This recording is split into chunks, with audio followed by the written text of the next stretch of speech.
Polres Metro Jakarta Timur menangkap pegawai PT Kereta Api Indonesia yang membunuh istrinya sendiri. Tersangka bernama atau berinisial AAW, 26 tahun, tega menganiaya istrinya RNA, 27 tahun, di rumah kontrakan yang terletak di Cipinang, Pulau Gadung, Jakarta Timur, Minggu 30 Juni 2024 siang. Kondisi jasad saat ditemukan bersimbah darah dan wajah penuh luka.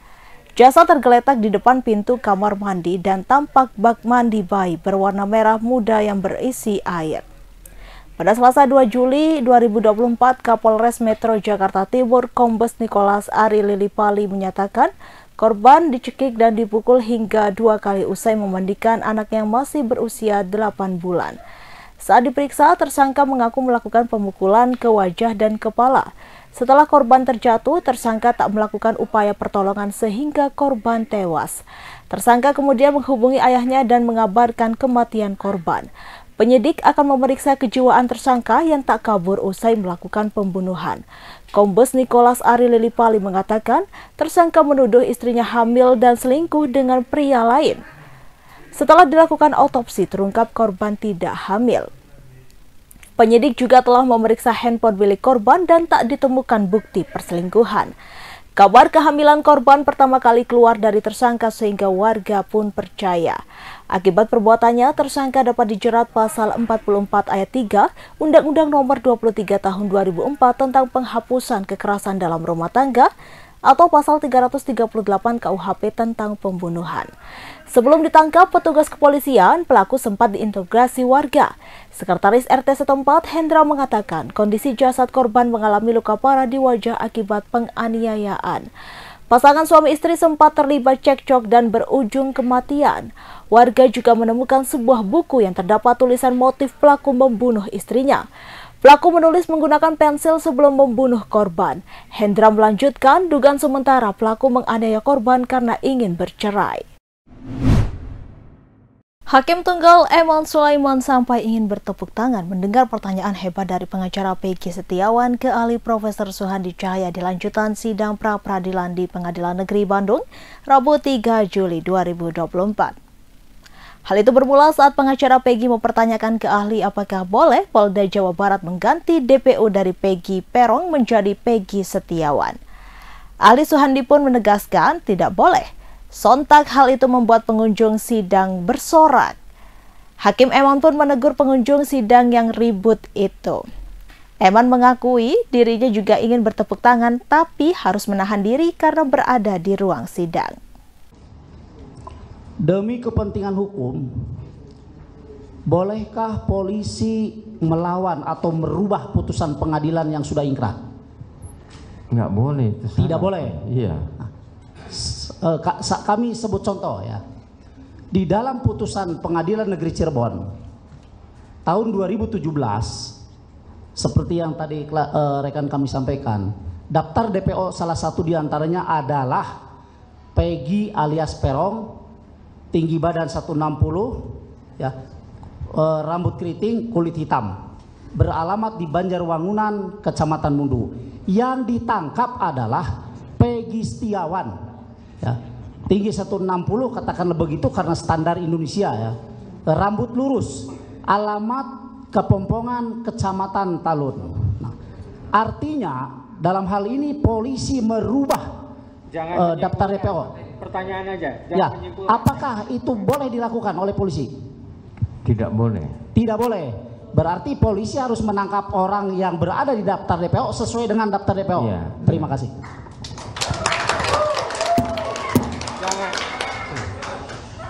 Jangan ditepuk tangan ya. Saya juga mau tepuk tangan juga ditahan. Semuanya harus menahan. Ya.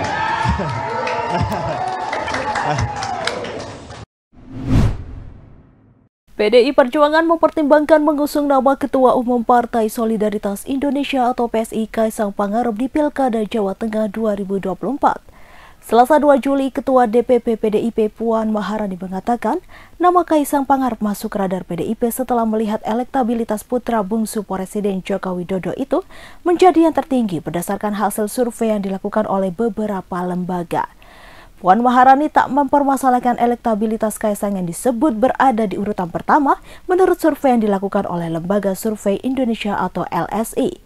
Menurut anak Presiden kelima Republik Indonesia Megawati Soekarno Putri itu, pihaknya juga tidak menaruh curiga dengan hasil survei tersebut. Apalagi elektabilitas Kaisang Pangarep diklaim lebih tinggi dibandingkan Ketua DPD PDIP Jawa Tengah Bambang Pacul-Wuryanto. Selain PDIP, Partai Gerindra juga mempertimbangkan Kaisang untuk diusung di Pilkada Jawa Tengah.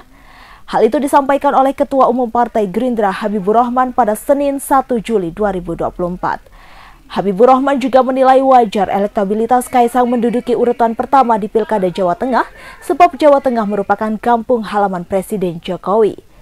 Tak hanya di Jawa Tengah, ia menyebut Kaisang Pangarep juga memiliki modal elektabilitas yang baik di Pilkada Jakarta.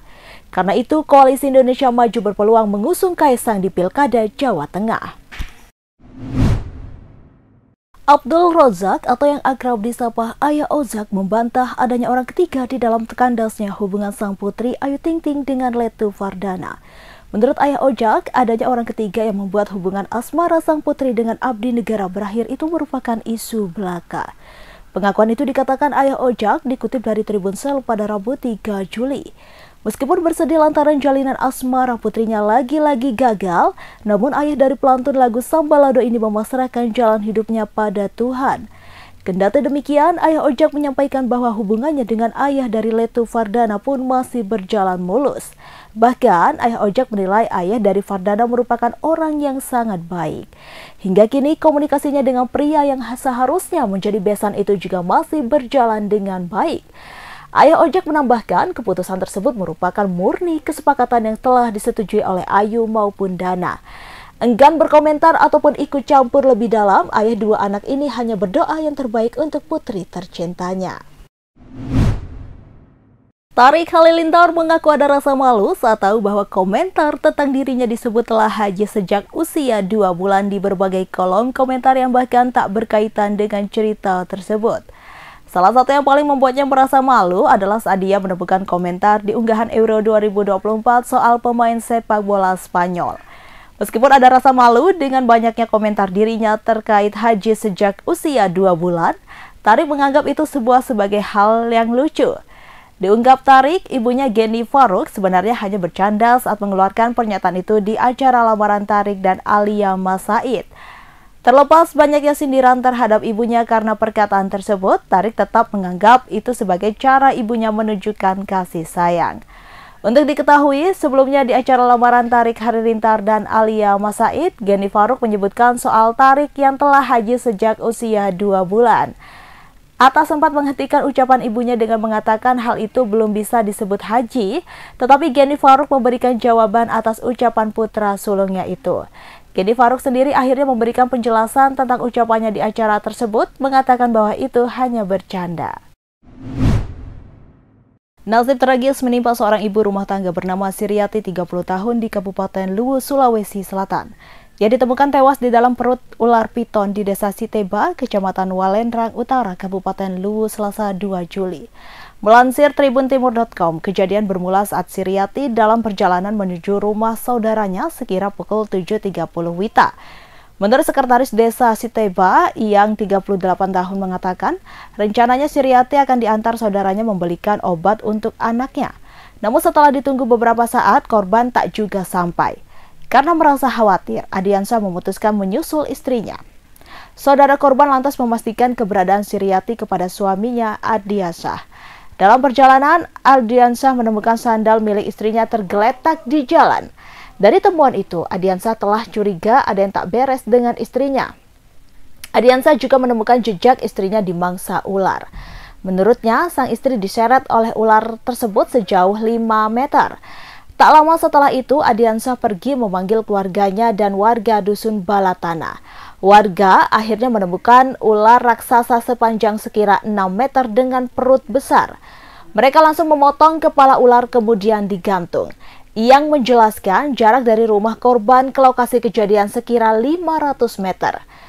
Babinsa Siteba Koramil Walendrang Serda Nasruddin mengatakan jenazah korban dikeluarkan dari perut ular sekira pukul 11 WITA.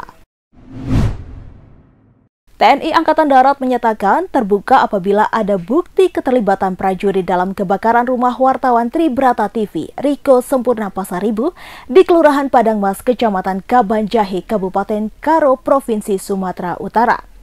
Selasa 2 Juli, Kepala Dinas Penerangan TNI Angkatan Darat Kadis Penat Brigjen Kristome Sianturi mengatakan, TNI Angkatan Darat selalu merespon indikasi-indikasi yang dilaporkan dan mengecek kebenaran setiap informasi.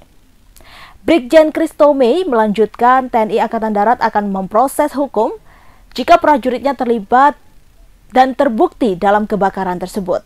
Namun ia juga mewanti-wanti bahwa dugaan keterlibatan prajurit TNI Angkatan Darat dalam kasus tersebut mesti disertai bukti-bukti pendukung. Sebelumnya diberitakan Sempurna tewas terbakar bersama keluarganya dalam warung kelontong di Jalan Nabung Surbakti, Padang Mas, Kabanjahe pada Kamis 27 Juni. Sekitar pukul 2:30 waktu Indonesia Barat. Sempurna tewas bersama istrinya berinisial EG, 48 tahun, putranya Sudi, investigasi Pasaribu 12 tahun, dan seorang cucu laki-lakinya yang masih balita berinisial LS, 3 tahun. Dalam unggahan Riko Sempurna Pasaribu lewat Facebook pada 26 Juni 2024, ia menyentil Batalion 125 Simbisa yang bermarkas di Karo. Kebakaran kemudian terjadi sehari setelahnya. Dewan Pers Ninik Rahayu sangat menyesalkan terjadinya kebakaran yang merenggut nyawa wartawan tersebut. Sementara versi lain menyebutkan bahwa kebakaran dipicu ceceran bensin di rumah korban yang menyulut bara api. Kebetulan rumah korban memang berjualan bensin eceran. Tim Pencari Fakta dan Komisi Keselamatan Jurnalis Sumatera Utara yang terdiri dari Aliansi Jurnalis Independen Medan, Ikatan Jurnalis Televisi Sumatera Utara, Pewarta Foto Indonesia Medan, Forum Jurnalis Perempuan Indonesia, dan Lembaga Bantuan Hukum Medan telah melakukan verifikasi dan pendalaman kasus kebakaran tersebut. Dari hasil investigasi ditemukan sejumlah fakta bahwa kasus kebakaran itu terjadi setelah korban memberitakan perjudian yang ada di Jalan Kapten Bom Ginting, Padang Mas, Kabanjahe, Karo, dan diduga kuat melibatkan oknum TNI. Presiden Joko Widodo membantah kabar yang menyebutkan dirinya menyodorkan nama putra bungsunya Kaisang Pangarep kepada parpol-parpol untuk maju di Pilkada Jakarta 2024, Rabu 3 Juli. Menurut Presiden, ia tidak pernah menyodorkan nama Kaisang kepada individu manapun dan partai manapun. Presiden pun menegaskan persoalan pilkada merupakan urusan partai politik. Urusan mencalonkan kepada daerah pun juga merupakan hak parpol. Diberitakan sebelumnya, Sekretaris Jenderal PKS Abu Bakar Al-Habsyi mengungkapkan, Presiden Jokowi telah menyodorkan nama putra bungsunya Kaisang Pangarep untuk mengamankan kursi di Pilkada Jakarta. Abu mengatakan, tawaran untuk mengusung Kaisang tidak hanya diberikan kepada satu partai, tetapi ada beberapa partai. Abu tidak menjelaskan lebih lanjut partai mana saja yang telah disodorkan nama Kaisang. Namun ia tidak membantah maupun membenarkan PKS menjadi salah satu partai yang ditawari. Abu pun membungkam ketika ditanya informasi tersebut diperoleh dari mana. Menurut dia, praktik cawe-cawe di tanah politik sudah biasa terjadi. Pak kemarin PKS bilang bahwa cawe-cawe untuk Pilkada Jakarta. Urusan pilkada itu urusannya partai politik. Urusan mencalonkan itu juga urusan partai politik. Saya bukan ketua partai, saya bukan pemilik partai. Jadi jangan ditanyakan kepada saya. Ya. Saya tidak pernah menyodorkan kepada siapapun, kepada partai juga tidak pernah. Tanyakan ke partai-partai. Ya. Pilkada serentak apakah sudah ditetapkan Pak oleh pemerintah untuk jadwal pilkada serentak? Tanyakan ke KPU. Tanyakan ke KPU. Download Tribun X sekarang, menghadirkan lokal menjadi Indonesia.